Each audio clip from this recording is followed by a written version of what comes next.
Hello guys, welcome back to my channel समेक health wisdom. मैं doctor Tushi और आज हम जो बात करेंगे वो एक ऐसी इम्पॉर्टेंट न्यूज़ के बारे में है जो regarding our career, our profession बहुत इंपॉर्टेंट भी है और बहुत ज़्यादा आपके काम आने वाली भी है। तो 2 दिन से मैं एक न्यूज़ को देख रही हूँ जो बहुत ज़्यादा चर्चा में है, that is about the NCAHP, जिसका फुल फॉर्म है national commission of allied health care and profession. तो जो कि जिसका एक बिल पास हुआ है 24 मार्च को 2021 को ये बिल पास किया गया है। तो हम बात करेंगे कि ये है क्या, इसमें क्या हो रहा है, ये कमीशन कौन सा है और इसके नॉर्म्स क्या हैं और ये हमारे लिए कितना इंपॉर्टेंट है। तो सबसे पहले इस बिल के बारे में बात करने से पहले हमें ये जानना बहुत ज़रूरी है कि कमीशन होता क्या है और इस कमीशन का हमारी लाइफ में क्या इंपॉर्टेंस हो सकती है या हमारे लिए कितना ज़रूरी है। आपने सुना होगा कई बार कि काफ़ी सारे कमीशंस बने रहते हैं। कमीशंस को हिंदी में आयोग कहते हैं और हमारे यहाँ बहुत आयोग बने हुए हैं, जैसे महिला आयोग बना हुआ है, कास्टिज्म को लेकर आयोग बना हुआ है, जैसे OBC SC ST आयोग बने हुए हैं। उसके अलावा बच्चों के लिए आयोग बना हुआ है, आपकी मजदूरों के लिए आयोग बना हुआ है। तो ये जी सब होते हैं, ये कमीशंस होते हैं, एजुकेशनल आयोग होते हैं और सरकार की तरफ से। तो ये जिनमें बुक प्रोवाइड की जाती हैं, तो ये सब आयोग होते हैं जिनको कमीशंस कहते हैं।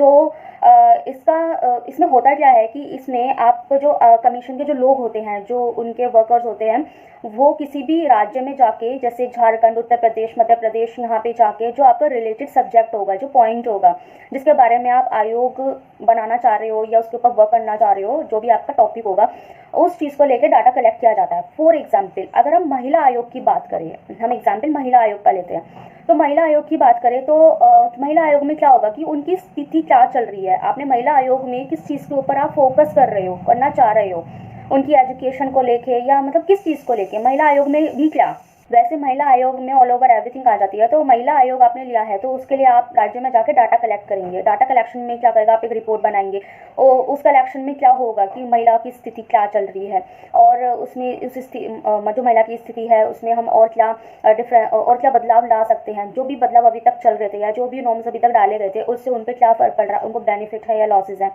और क्या क्या फेरबदल उसमें किए जा सकते हैं।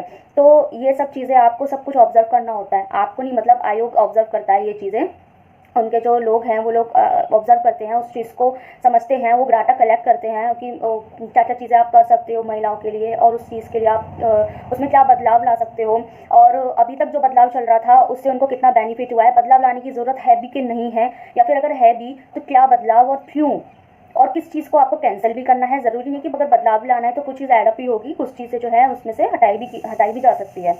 तो या फिर जो बदलाव आप कर रहे हो उसका असर कितना हो रहा है और आगे जाके क्या होने वाला है, क्या होने के आसार हैं, ये सब चीज़ें। फिर ये जितना भी डाटा है ना वो जाता है आपका सेंटर ऑफ कमीशन को।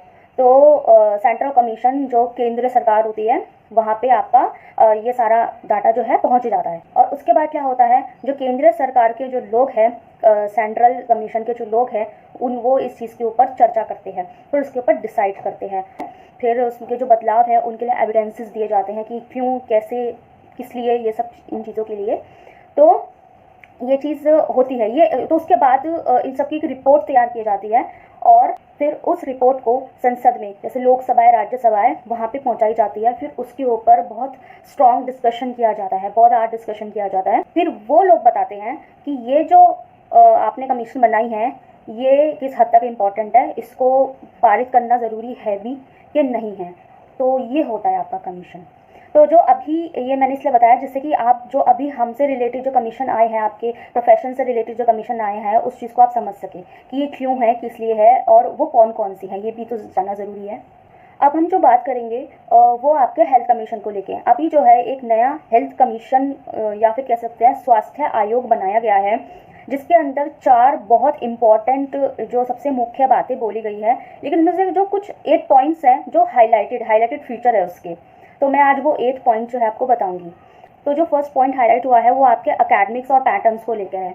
एक्चुअली क्या होता है, आपने भी कई बार नोट किया होगा, खासकर प्रोफेशन के अंदर आपका जो एकेडमिक्स चलता है, आपका पैटर्न है, वो हर जगह डिफरेंट है। हमारे प्रोफेशन में सब जगह डिफरेंट है। जैसे बीटेक है, बीटेक इसका बहुत अच्छा एग्जाम्पल है। बीटेक के जो एग्जाम्स होते हैं या उसका जो पूरा कोर्स पैटर्न है वो सेमेस्टर बेस्ड होता है, लेकिन हमारे प्रोफेशन में मेडिकल प्रोफेशन, पैरामेडिकल, फिजियोथेरेपी, हमारे जो प्रोफेशन होते हैं इसके अंदर क्या है कि कहीं पे सेमेस्टर वाइज पैटर्न है तो कहीं पे एनुअल पैटर्न है तो कहीं कुछ और है। तो और कुछ ऐसी जगह भी हैं जहाँ पे पैटर्न होने ना होने से फ़र्क ही नहीं पड़ रहा है। तो ये चीज़ बोला है कि जो एकेडमिक्स पैटर्न्स है that should be same of each and every place. तो आपके जितना भी इंडिया में यूनिवर्सिटीज़ है, कॉलेजेस हैं, तो वहाँ पे जो पैटर्न है ना, अगर आपका एक प्रोफेशनल कोर्स है तो उसका पैटर्न हर जगह सेम होना चाहिए। ऐसे नहीं कि कोई आपका एनुअल करा रहा है, कोई कुछ करा रहा है, कोई कुछ भी नहीं करा रहा, और कोई सेमेस्टर वाइज भी करा रहा है, और किसी के सेमेस्टर के जो ड्यूरेशन है, किसी का कुछ ड्यूरेशन का चल रहा है, किसी का 2 सेमेस्टर के बीच के जो ड्यूरेशन है वो डिफरेंट चल रहे हैं। ऐसा भी नहीं है, सब कुछ सेम होना चाहिए। जैसे कि आपके इंजीनियरिंग कोर्सेज होते हैं, वहाँ पे आपका पैटर्न सेम चलता है। तो पैटर्न है, तो ये बड़ा कोर्स है, प्रोफेशनल कोर्स है, तो वहाँ पे थोड़ा सा इस अकेडमिक पैटर्न को लेकर बात की गई है। The pattern should be same. Academic pattern, हम यहाँ कोर्स एग्जाम पैटर्न की बात नहीं कर रहे हैं, हम यहाँ अकेडमिक कोर्स पैटर्न की बात कर रहे हैं कि कैसा होना चाहिए। स्टडी मटेरियल की बात नहीं कर रहे कि एग्जाम पेपर ऐसा आएगा, एग्जाम पेपर वैसा आएगा। हम यहाँ बात कर रहे हैं एकेडमिक पैटर्न, स्टडी कैसी होनी चाहिए, क्या प्रैक्टिकल्स किस तरीके के पैटर्न में होने चाहिए, और आपका जो एग्जाम्स होते हैं उसका पैटर्न कैसा होना चाहिए। Exams not regarding the syllabus, यहाँ पे पैटर्न वही जो मैंने बोला कि यहाँ जो अकेडमिक पैटर्न्स है वो आपके should be the semester, it should be the annual, इस चीज़ को लेके हैं। उन्हें एनुअल रखना है या सेमेस्टर रखना है वो डिपेंड करता है आपके सेंट्रल गवर्नमेंट पे कि उन्हें क्या रखना है, वो क्या चाहते हैं। उन्हें किस चीज़ का डिसाइड करा है कि आपको सेमेस्टर वाइज एग्जामिनेशन या सेमेस्टर वाइज पैटर्न बनाना है या आपको या फिर आपको एनुअल पैटर्न बनाना है। ये उनका काम होगा डिसाइड करना कि उन्हें जो भी करना है वो करेंगे, पर जो भी होगा वो सबके लिए सेम होगा। तो पहला इंपॉर्टेंट पॉइंट है ये। दूसरा जो पॉइंट हाईलाइटेड हुआ है उससे मैं बहुत सेटिस्फाइड हूँ, क्योंकि आई हैव एक्सपीरियंस, मैंने देखा है कि विदाउट लाइसेंस लोग जो है प्रैक्टिस करते चले जाते हैं। प्रैक्टिस करो तो फर्स्ट प्रैक्टिस नहीं होनी चाहिए, तो उस फर्स्ट प्रैक्टिस को प्रिवेंट करने के लिए ये लाइसेंस बनाना बहुत ज़रूरी हो गया। लाइसेंस शुरू से ही ज़रूरी है, पर उस चीज़ को फॉलो कौन कर रहा था, कोई भी नहीं कर रहा था, क्योंकि इतना ज़्यादा मतलब स्ट्रिक्टनेस होगी भी तो लोगों को फ़र्क नहीं पड़ता।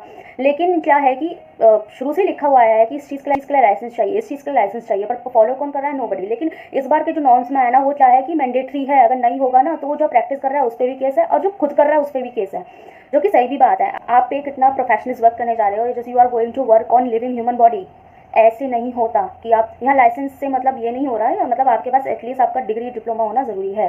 ऐसे नहीं कि आप बोलेंगे, अब आप सोचेंगे कि सभी डिग्री डिप्लोमा करके ही करते हैं, तो ऐसा नहीं है। सब लोग डिग्री डिप्लोमा करके नहीं करते। वो लोग कैसे करते हैं कि कहीं पे भी किसी डॉक्टर के अंडर में कुछ टाइम काम करने लग जाते हैं, और उसके बाद उनको थोड़ी नॉलेज हो जाती है। ये नहीं कह रहे उसे नॉलेज नहीं होगी, बट यही फ़र्क आ जाता है आपकी नॉलेज में और एक पढ़े लिखे बंदे के अंदर, कि आप ट्रांसड्यूसर हेड चलाना सीख सकते हो, बस इंडिकेशन कॉन्ट्राइंडिकेशन क्या होनी चाहिए, क्या प्रिवेंशन, क्या सावधानी आपको बरतनी है, ये सब चीज़ें कौन सिखाएगा। What should be the frequency, what should be the intensity, ऐसे नहीं होता। तो एटलीस्ट ये का होगा जब तक आपके हाथ में आपका डिग्री, आपका लाइसेंस नहीं होगा, और आप ऐसे ही हवा में काम नहीं कर सकते। आपके पास एक ऑफिशियल अथॉरिटी जो है होनी चाहिए, दैट गॉट लाइसेंस, तो वो आपके हाथ में होना चाहिए। तो ये क्या बचाता है, ये अच्छा है। अगर कोई लोग सोचते हैं कि हाउ, तो व्हाट इज़ हाउ, मतलब ये अच्छी बात है, ये आपके स्टैंडर्ड के लिए अच्छा है कि आपके पास लाइसेंस है। इस बहाने आपके पास वैलिड डॉक्यूमेंट्स आपके पास हमेशा प्रॉपर बने रहेंगे। थर्ड जो पॉइंट है जो बहुत अच्छा तरीके से हाईलाइट हुआ है, जिसके लिए ऑल ओवर सब लोग कंफ्यूज रहते हैं कि गवर्नमेंट जॉब नहीं है, गवर्नमेंट जॉब नहीं है, तो ये थर्ड ईयर में आया कि हमेशा private sector and as well as the government sector आपके लिए जो जॉब्स है वो प्रोवाइड की गई है, वैकेंसीज प्रोवाइड की गई है कि गवर्नमेंट इंप्रूवमेंट भी होते हैं। तो वो पॉइंट बहुत अच्छा है, क्योंकि बहुत ऐसे केसेस होते हैं, अनएम्प्लॉयमेंट के बहुत केसेस हैं कि आपने पढ़ाई पूरी कर ली, आपने अपने बैचलर्स या ग्रेजुएशन या मास्टर जो भी आपने किया है उसके अंदर बड़ी मेहनत करी है, तो मेहनत करने के बाद वैकेंसीज तो है नहीं, तो क्या है कि कोई बात नहीं, गवर्नमेंट सेक्टर्स हैं, अब वहाँ पे अप्लाई कीजिए, वहाँ पे हार्डवर्क कीजिए, जरूर वैकेंसी नहीं है। जो गवर्नमेंट के लिए वैकेंसीज, मतलब गवर्नमेंट सेक्टर में भी वैकेंसीज प्रोवाइड की गई है, जो कि बहुत अच्छी बात भी है। अब बात आई है कि ये किया क्यों गया है। एक्चुअली वैकेंसीज की जो मात्रा को बढ़ाया इसलिए गया है, खासकर जो हमारे प्रोफेशन में वैकेंसीज की मात्रा को इसलिए बढ़ाया गया है क्योंकि भारत जो है एक डेवलपिंग कंट्री है, और जो ऑलरेडी डेवलप्ड कंट्रीज़ है जैसे अमेरिका है, तो ये इन लोगों से मतलब लेवल बनाने के लिए कि हम भी एक डेवलपिंग कंट्री है, और वहाँ पे जो नेचुरल थेरेपिस्ट होते हैं, फिजियोथेरेपिस्ट होते हैं, डाइटिशियंस होते हैं, और भी टेक्नीशियंस होते हैं, इन सब चीज़ इनको लेके ना काफ़ी अच्छा खासा स्टैंडर्ड है उन्होंने मेंटेन किया हुआ है, कि हमारे यहाँ स्टैंडर्ड, उन्होंने इन सब लोगों का स्टैंडर्ड मेंटेन किया हुआ है। तो क्या है कि वो तो भी डेवलप्ड कंट्री है, उन्होंने इसी चीज़ ने ना उस कंट्री को डेवलप बनाया है, इस मेंटालिटी ने और इस चीज़ के काम ने उनको डेवलप कंट्री बनाया, और हमारा भारत जो है एक डेवलपिंग कंट्री में आ रहा है। तो ये चीज़ होना ज़रूरी था, जिससे कि एक हमारा इंडिया भी डेवलपिंग कंट्री की श्रेणी, डेवलपिंग कंट्री में वो है, लेकिन डेवलप्ड कंट्री की श्रेणी में अभी तक वो नहीं है। ये ऑलरेडी डेवलप्ड है, काफ़ी डेवलप्ड है, अभी तक वहाँ तक नहीं पहुँचा है। तो उस श्रेणी तक पहुँचने के लिए ये आयोग बनाया गया है, और इस नॉर्म को भी हाईलाइट किया गया है। नेक्स्ट जो नॉर्म आया है वो भी रिगार्डिंग लाइसेंस ही है, लेकिन जो मैंने नॉर्म नंबर 2 में बोला था कि जो लाइसेंस था वो मैंने एक स्टूडेंट की बात करी थी कि उसके पास डिग्री होल्डर ये सब चीज़ें होनी चाहिए, लेकिन यहाँ मैं बात करूँगी यूनिवर्सिटीज़ लाइसेंस होल्डर या कॉलेज लाइसेंस होल्डर्स की। यहाँ पे क्या है कि बंदे के पास लाइसेंस है, मैं मान लिया बंदे के पास लाइसेंस है, अब वो प्रैक्टिस करना चाहता है किसी डॉक्टर के अंडर में, थेरेपिस्ट के अंडर में वो प्रैक्टिस करना चाहता है, तो ऐसे कोई भी थेरेपिस्ट अपने अंडर में स्टूडेंट्स नहीं रख सकता जब तक उसके पास वैलिड लाइसेंस नहीं होगा कि वो इंटर्नशिप करा सकता है, वो ट्रेनिंग दे सकता है। ऐसे ही वो अपने अंडर में किसी को रख के एक्सपीरियंस सर्टिफिकेट खुद का छाप के साइन करके नहीं दे सकता। और ऐसी यूनिवर्सिटीज़, वैसे तो यूनिवर्सिटीज़ हैं, कॉलेजेस हैं, ये ऑलरेडी लाइसेंस्ड ही होते हैं सब, तभी तो वो ओपन है। बिना लाइसेंस के वो ओपन कैसे करेगा, इतना बड़ा रिस्क कौन लेता है। लेकिन स्टिल अगर कोई ऐसा है भी नहीं तो वो अब थोड़ा सा इस चीज़ का ध्यान रखिएगा। इससे आपके लिए क्या बेनिफिट है, आपके पास खुद का लाइसेंस तो है कि मैं एक वेरीफाइड थेरेपिस्ट हूँ, मैं एक वेरीफाइड डॉक्टर हूँ, मैं वेरीफाइड, मैं मतलब आई एम वेरीफाइड, मेरी जो डिग्री है सब कुछ वेरीफाइड है, मेरे पे लाइसेंस है, सब कुछ मैं पढ़ा लिखा हूँ, मेरे सारे डॉक्यूमेंट्स कंप्लीट है। बट अब आप प्रैक्टिस कर रहे हो, कहीं पे काम कर रहे हो, प्रैक्टिसिंग करने जा रहे हो, इंटर्नशिप ज्वाइन करने जा रहे हो, सब कुछ है आपके पास, और अपनी प्रैक्टिस को और कंटिन्यू कर रहे हो, उसके लिए आपको पेशेंट चाहिए, या कोई स्टडी करने जा रहे हो, तो जहाँ वो कर रहे हो वो जो प्लेस है वो प्लेस लाइसेंस्ड है या नहीं है, वो प्लेस वैलिड है या नहीं है, या आप किसी के पास एक्सपीरियंस भी गेन करने जा रहे हो, तो आप किसी के क्लिनिक जिसका क्लिनिक ही रजिस्टर्ड नहीं है, तो वो उस क्लिनिक में आप प्रैक्टिस करोगे, वो लिख के भी दे देगा ना, तो भी कोई फायदा नहीं होने वाला है, बल्कि उल्टा गड़बड़ा जाएगा कि उसका खुद का क्लिनिक, खुद का सेटअप या खुद का कॉलेज यूनिवर्सिटी इतना रजिस्टर्ड तो था नहीं गवर्नमेंट में, और उसने वो खुद से कैसे छाप के दे सकता है, अपने स्टैंप लगा के कैसे दे सकता है। ऐसे नहीं होगा, जब तक उस सेंट्रल गवर्नमेंट उस यूनिवर्सिटी को अप्रूव नहीं किया होगा तब तक आपके लिए वो जगह भी ठीक नहीं होगी। आप खुद तो लाइसेंस्ड पर्सन हो और आप नॉन लाइसेंस्ड एरिया पे ऐसे प्रैक्टिस नहीं कर सकते, आप खुद भी नहीं कर सकते। अब इसी में से एक पॉइंट उठता है कि आप खुद तो कर नहीं सकते, अब बात आती है कि आप खुद एक अगर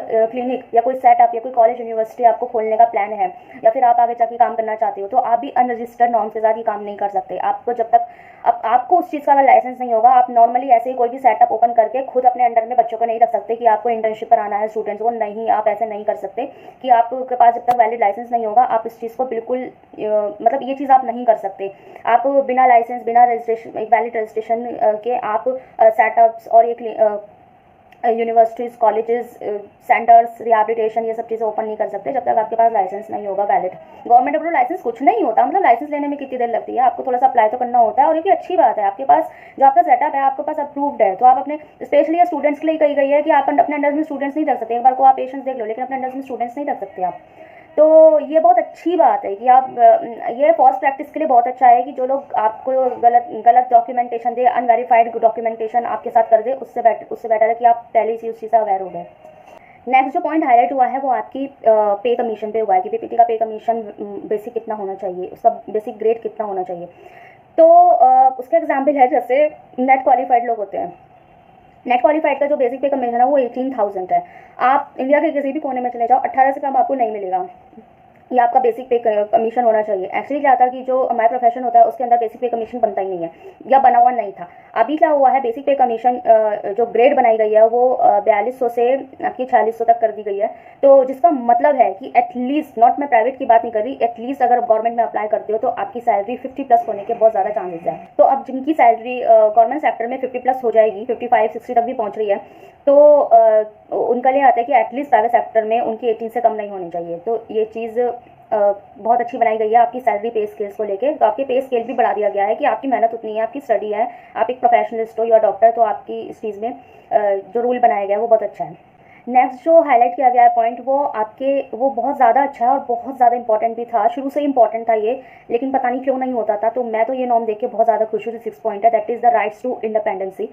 तो जो राइट्स टू इंडिपेंडेंसी का नॉर्म क्या कहता है कि आप खुद से, मतलब कि आपको पास पूरा हक है पेशेंट की कंडीशन को डायग्नोस करने का, उनको अच्छे से एग्जामिन करना, नॉट जस्ट मैनुअली, आप उनको प्रिस्क्राइब भी कर सकते हो कि अगर उसको रेडियोलॉजी की भी नीड है तो आपके पास पूरे राइट्स है कि आप खुद से उनको रेडियोलॉजी इन्वेस्टिगेशंस के लिए एडवाइस कर सकते हैं, आप उनको बोल सकते हैं, उनको लिख सकते हैं कि वो, मतलब आपके पास वो पूरा राइट है कि आप सेल्फ डायग्नोस भी करो और उनको एडवाइस भी करो रेडियोलॉजिस्ट के लिए।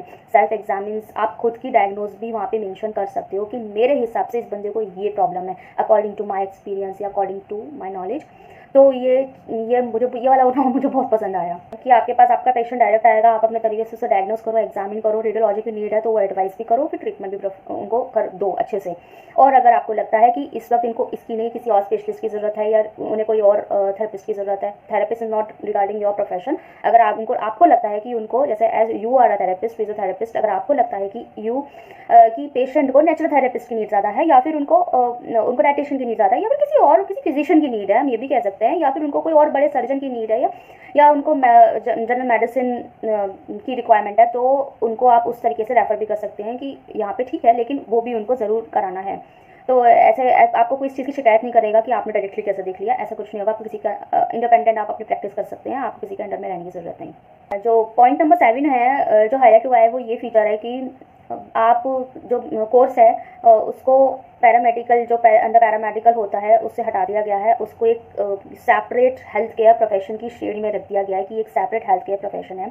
फॉर एग्जांपल जैसे कोई BDS होता है तो BDS डेंटिस्ट होता है, वो एक अलग ही सेपरेट प्रोफेशन है। आप उसको अंडर में किसी मेडिकल उसको अंडर द मेडिकल फील्ड में नहीं रखते, उसको डेंटल फील्ड डिफरेंट होता है। तो उसी तरीके से ये वाला जो प्रोफेशन है ये भी एक सेपरेट हेल्थ केयर प्रोफेशन है जो ऐसे अंडर द पैरामेडिकल उससे हटा दिया गया है, ये भी बहुत अच्छी बात है। लास्ट जो पॉइंट आया है that is about the standard of education system. तो अगर आप फॉर एग्जांपल अगर आप डिस्टेंस से कर रहे हो तो पहला क्वेश्चन यही है कि क्या कभी भी ऐसे प्रोफेशन डिस्टेंस पे किए जा सकते हैं। क्लासेस अगर आप स्टूडेंट हैं बैचलर्स में हैं तो क्लासेस बहुत ज़्यादा इंपॉर्टेंट है क्योंकि is all about the manual works, manual practices. ऐसे नहीं होगा कि आप घर बैठे पढ़े और एग्जाम देकर आ गए, ऐसे नहीं होता। करने को तो करते रहो लेकिन व्हाट अबाउट द फ्यूचर, आप फ्यूचर में कुछ नहीं रखा फिर तो भूल जाओ कि ऐसा कुछ होगा।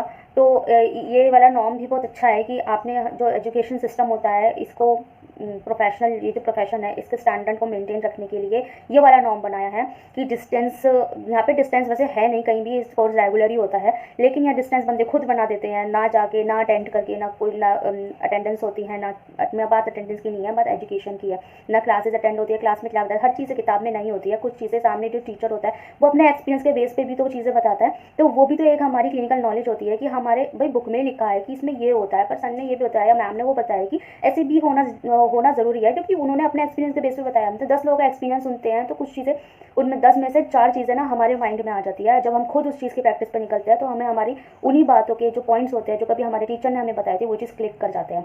तो आप खुद बताइए कि ये चीज़ें क्या डिस्टेंस में हो सकती है। और वैसे भी आपको पेशेंट देखना है। ठीक है कि अगर आपने पढ़ लिया किताब में कि हाँ जी ये IFT है, ये टेंस है, इसमें ये वाली प्रॉब्लम है, ये जी मल्टीपल स्क्लेरोसिस होता है, इसमें ये किया जाता है वो किया जाता है। इसका सबसे अच्छा एग्जांपल यही है कि अगर पेशेंट को स्पास्टिसिटी हो रही है या फिर कुछ फ्लैसिडिटी या कोई ऐसी प्रॉब्लम हो रही है और आपको उनकी लिम्फ PT करनी है तो लिम्फ PT करने के लिए क्या करेंगे, पेशेंट की कंडीशन को देखना जरूरी है कि नहीं है कि ये उस लिम्फ PT के लायक है, नहीं है बुक में लिख दिया जी असिस्टेड करानी है या बुक में लिख दिया जी रजिस्ट्रेट करानी है, वो रजिस्ट्रेट के लायक है या नहीं है। तो ये सब एक्सपीरियंस बेस होता है और ये एक्सपीरियंस हमारे बैचलर्स हमारी एजुकेशन जब हम स्टडी कर रहे होते हैं तब ये फर्स्ट एक्सपीरियंस हमारे जो बनते हैं वो पेशेंट पे तो बाद में बनते हैं। ये एक्सपीरियंस पहले हमें सुनने को पहले मिलता है, किन से, हमारे टीचर्स से। तब कब मिलते हैं वो स्पेशली आके हमें बताएंगे, नहीं कि आज ये था, ये मेरा एक्सपीरियंस वो था। भाई हम जब क्लास अटेंड करते हैं, चीज़ को समझते हैं, चीज़ सामने होती है, तब ये एक्सपीरियंस हमें पता लगता है कि ऐसा भी हो सकता है।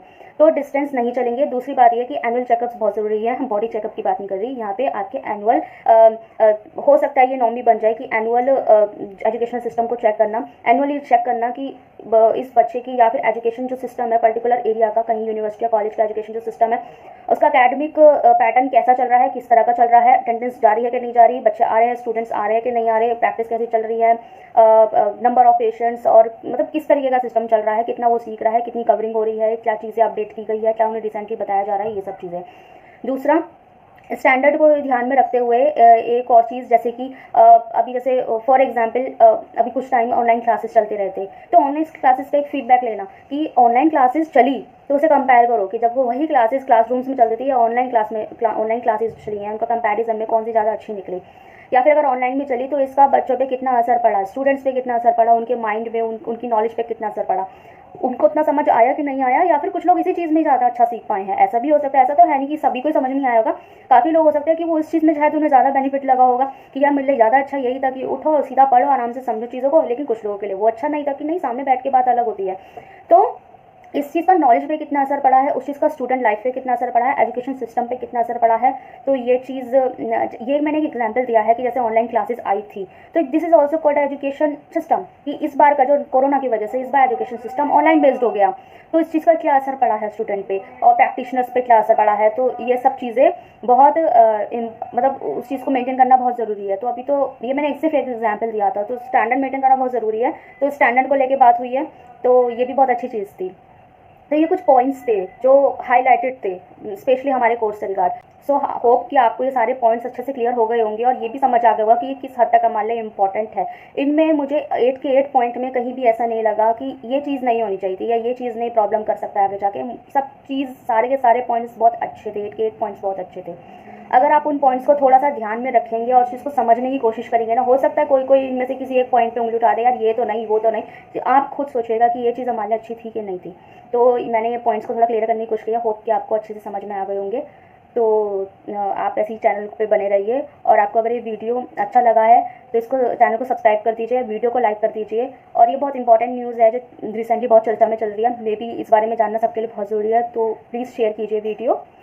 और कोई पॉइंट अगर मुझसे कुछ मिस आउट हुआ है या फिर आपको अपने कोई इंपॉर्टेंट रिसेंट अपडेट मुझे देनी हो, तो आप मुझे कमेंट सेक्शन में बता सकते हैं। तो तब तक के लिए बाय बाय।